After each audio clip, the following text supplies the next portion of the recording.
Madam আসসালামু আলাইকুম। এই ছোট লোকের বাচ্চা, তোকে কি গেটের মধ্যে ঘুমানোর জন্য রাখা হয়েছে নাকি ডিউটি করার জন্য রাখা হয়েছে?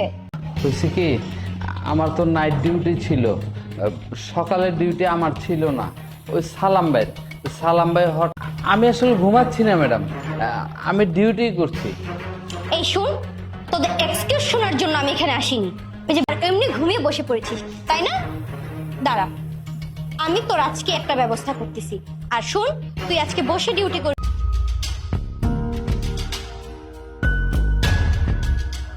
আসসালামু আলাইকুম স্যার। আপনি কে? আপনার তো ঠিক চিনলাম না। স্যার আমাকে চিনতে পারতেছেন না? আলিফ আপনার স্টুডেন্ট, সেই ছোট্ট আলিফ আপনার প্রিয় ছাত্র মনে পড়তেছে, যাকে আপনি বই খাতা কলম সব কিছু কিনে আপনি জানতেন যে আমি ভালো পড়াশোনা করি, আমি ভালো স্টুডেন্ট, দ্যাটস ওয়াই আমাকে সবসময় সাহায্য করতেন। আমার যখন যেটা লাগতো আমাকে আপনি টিউশন। ছোট্ট আলিফ, মনে পড়ছে? তুমি তো অনেক বড় হয়ে গেছো বাবা, তোমার তো দেখ কোনো কিছুর অভাব নাই, তবে এই সব কিছুর পেছনে অবদান আপনার।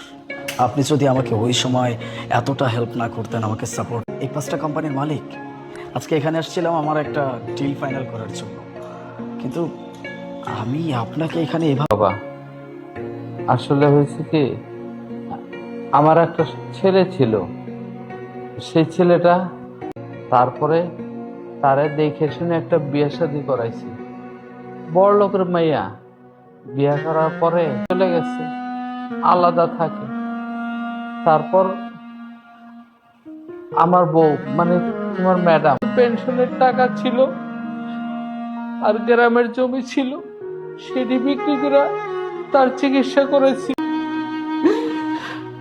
তারপর সে মরে যাওয়ার পরে আমি একলা হয়ে গেছি। ভুলটা আমার নিজেরও, যে আপনার কোনো খোঁজ খবর আমি রাখিনি। এটা আমার দায়িত্বের মধ্যে পড়তো যে আমি আপনার খোঁজটা আমি কখনোই এক্সপেক্ট করতে পারিনি স্যার। এখন আমি কি করব? আমার তো একটা কিছু করে খাইতে হইব, দিতে চায় না।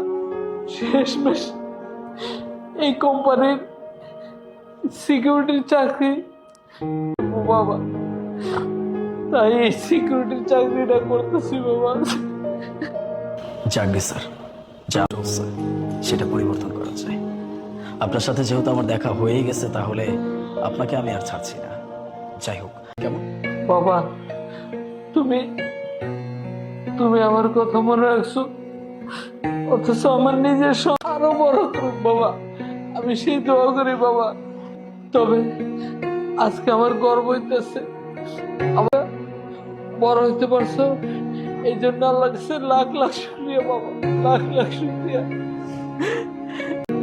আমাদের কাজের কি অবস্থা? এই তো স্যার, সবকিছু ঠিকঠাক। আপনি শুধু টাকাটা দিলে আমরা কাজটা স্টার্ট করতে পারি। ট্রান্সফার করে দিচ্ছি, আপনি কাজ শুরু করুন। ঠিক আছে sir, thank you very much. তাহলে আজকে এই খুশির সংবাদের জন্য আমরা। ম্যাডাম আমাকে ডাকছেন? হ্যাঁ, তোকে ডাকছি। শোন, ঠিক আছে ম্যাডাম, আমি এখনই যেতেছি। এক্সকিউজ মি, আপনি ওনার সাথে এভাবে কেন? না, তারপরেও উনি আপনার বাবার বয়সী একজন মানুষ, তার সাথে আপনি যেভাবে কথা বলছেন এটা কোনোভাবেই শোভা পায় না। স্যার কি একে আমি যা বলবো আবার তাই কাজ করে দিবে? সেভাবেই শুনবে? ওকে, বুঝতে পারছি। তাহলে আপনি এক কাজ করুন, আমার জুতো, আপনার শাড়ির আঁচলটা খুলে আপনি আমার জুতোটা পরিষ্কার করবেন। আপনি কিন্তু রীতিমতো আমাকে অপমান করতেছেন। আমি আপনার সাথে কোনো প্রকার বেয়াদবিও করছি না। আপনিই তো মাত্র বললেন যে আপনি তাদেরকে টাকা দিয়ে রাখছেন, আপনি যা বলবেন সেটা করতে পারতেন। সো জুতোটা পরিষ্কার করুন। স্যার এটা কেমন কথা? আপনি তার সাথে আমাকে তো মিলাতে পারেন না। আপনাকে চিনতে আমি ভুল করছি, আমি আপনাকে সঠিকভাবে জাজ করতে পারি নাই। দ্যাটস ওয়াই আপনার সাথে আমি এই ডিলটা করতে রাজি হয়েছি। যেই কোম্পানির ওনার তার স্টাফদের সাথে এমন আচরণ করে, সেই কোম্পানির সাথে আমি কোনো প্রকার ডিলে যাব কি না সেটা নিয়ে এখন আবার চিন্তা করি। আপনার কোম্পানিতে নিম্ন শ্রেণীর লোক থেকে শুরু করে উচ্চ শ্রেণীর লোকজন আছে বা কর্মচারী আছে, তাদের সাথে স্টাফকে একই চোখে দেখার কথা ছিল, কিন্তু না, আপনি এক একজনকে এক একভাবে দেখতেছেন, শুধুমাত্র তাদের পজিশন ম্যাটার। আপনার সাথে আমি যে ডিলটা করতে আসছিলাম সেটা হচ্ছে না, ক্যান্সেল। স্যার স্যার আপনি এটা কি বলছেন? আপনি যদি এই ডিলটা ক্যান্সেল করে দিন, ডিলটা ক্যান্সেল করে দিন না। বাবা সত্যি ম্যাডাম দিন রাত অনেক, আমি কিছু মনে করিনি ম্যাডাম, আমি কিছু মনে করিনি বাবা, আমি আপনার কাছে ক্ষমা চাই। সত্য, যে মানুষটাকে এতক্ষণ যাবৎ আপনি যা ইচ্ছা তাই বলে অপমান করলেন, তাকে ছোট করলেন, সেই মানুষটা এখন তার কাছে কোন অবস্থানে আছেন? আপনি তাকে নিম্ন শ্রেণীর লোক বলতেছিলেন না, এখন আপনি তার কাছে ছোট হয়ে গেছেন। শোনেন, মনুষ্যত্ব ঠিক আছে কিনা, তার বিবেক ঠিক আছে কিনা, এটা দেখবেন। আর তার থেকেও বড় কথা, আপনি এতক্ষণ যাবৎ যার সাথে এত খারাপ আচরণ করলেন, আর ধরে নিলাম সে আমার টিচার না, ছেড়ে দেন।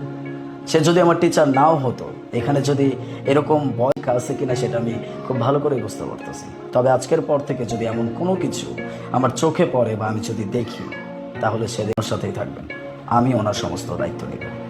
লাঞ্চটা আপনার সাথে আর করা হলো না, অন্য কোনো একদিন।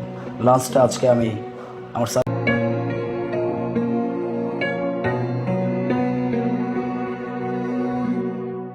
এটা যদি তোর ওয়াইফাই, তাহলে আমি কে? তুমি এখানে কি করতেছ আঞ্জুমান? 1200 টাকা দিতে হইব সারাদিন রিক্সা করলে। কি 1200 টাকা? এই মামা, তুই রিক্সা জমা কত দাও প্রতিদিন? তুমি 120 টাকা যদি জমা দাও, তুমি আমার কাছে 1200 টাকা কেমনে চলে যাও? এই মামা এত কথা কইেন না তো, আপনি করলে অনেক ঘুরতে হইব, কোনো জায়গায় রেস্ট পাবো না। ও আচ্ছা, টাকা তো তোমার অনেক বেশি হয়ে গেছে, টাকা তো তুমিই দিবে, আর কি করো, চলো। এটা অনেক সুন্দর, আর তাছাড়া আজকে রোদও নেই। হ্যাঁ ঠিকই বলছো, ওয়েদারটা না অনেক রোমান্টিক। তুমি তো জানো আমার চাকরি নেই, আর বাসা থেকে বারবার টাকার কথা শুনতে শুনতে খুব বিরক্ত হয়ে গেছে। আমাকে 20-30 টাকা দিও তো, কয়েকদিনের জন্য জাস্ট। কয়েকদিন আগে তো তুমি আমাকে টাকা দিলা। আচ্ছা বাই দ্য ওয়ে, তুমি তো আমাকে 2 লক্ষ টাকা দিয়েছিলে বাইক কেনার জন্য, কিন্তু আমি তো R15 ছাড়া কিনবো না। মানে এখন একটু ঝামেলার মধ্যে আছি, মানে আমার হাজবেন্ড না ইদানিং আমাকে একটু সন্দেহ করতেছে, কারণ আমি তো অনেক টাকা খরচ করতে, শপিং করলে এত টাকা খরচ হওয়ার কথা না, তাই না? তোমাকে 2 লাখ টাকা দিলাম, তারপরে হচ্ছে আমরা ঘোরাফেরা করলাম, সব মিলে তো আমরা প্রায় 7-8 লাখ টাকা দিচ্ছি। তুমি কোনো টেনশন করো না, আমি তোমাকে টাকাটা দিয়ে দিব। আচ্ছা ঠিক আছে, সেটার কথা হলে বাদই দিলাম, কিন্তু ফ্ল্যাট, হ্যাঁ ফ্ল্যাট তো কিনে দিবই। আমি আমার হাজবেন্ডকে বলছি যে আমার নতুন একটা ফ্ল্যাট লাগবে, ও আমাকে বলছে এটা কোনো তুমি কোনো চিন্তা করো না, তোমার ফ্ল্যাট হয়ে যাবে। আচ্ছা ঠিক আছে। আসলে এরকম বাইরে লুকিয়ে লুকিয়ে দেখা করতে ভালো লাগে, নিজস্ব একটা আছে না। আমরা আজকে ওই হোটেলটা যাই। সিরিয়াসলি?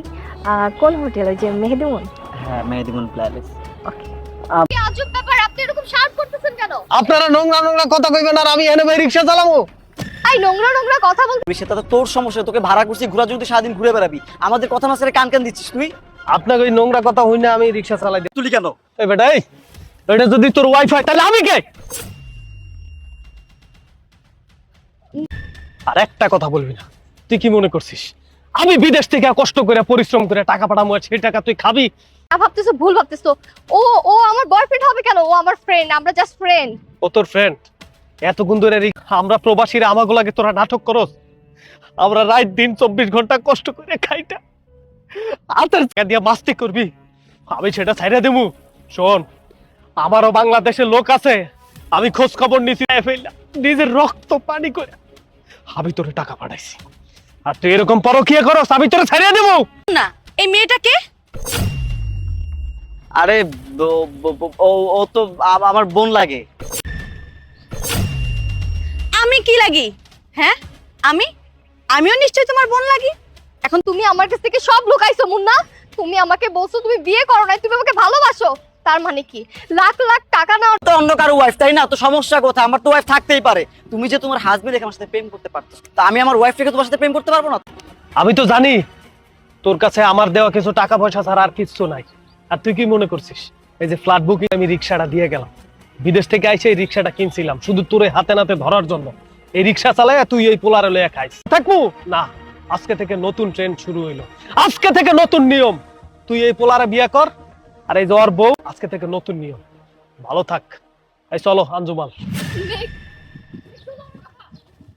সংসারটা ভেঙে গেল। তুমি ম্যারিড, আমি এটাও জানতাম না। ওরা তো ওদের মতো চলে গেছে। আমি তো তোমার সাথে ছিলাম তোমার টাকা পয়সার জন্য। তোমার এই হাজবেন্ড ছিল, হাজবেন্ডের কাছ থেকে টাকা পয়সা নিয়ে আমাকে দিতে আমি চলতাম, কারণ আমি বেকার, আমার কাছে কোনো টাকা পয়সা না। তুমি রিক্সা চালায় খাও, আর যদি কোনো ভালো ছেলে পাও বিয়ে করে নিও, আর আমি তোমাকে জীবনে বিয়ে করতে থাকো তোমার মতো।